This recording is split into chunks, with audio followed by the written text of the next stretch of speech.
Ayan guys, hello, good morning!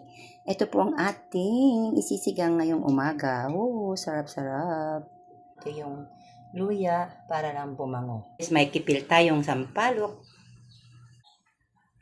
Tingnan natin si kipil para masarap.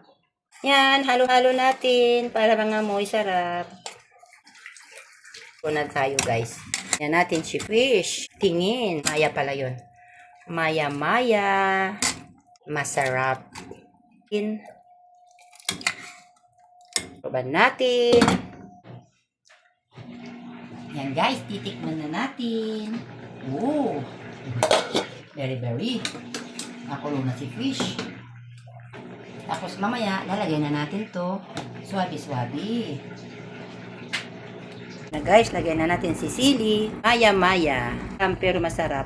Paminta, pampasarap din. Lagay na natin si pitcha. Yan.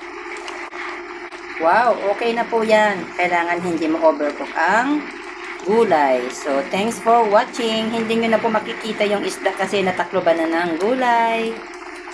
Sige po, kain na po tayo. Sabay kain na yan. Yan po, pinaibabaw ko na si fish. Thanks for watching. Welcome to my vlog. Paki-subscribe na rin ako sa YouTube ko.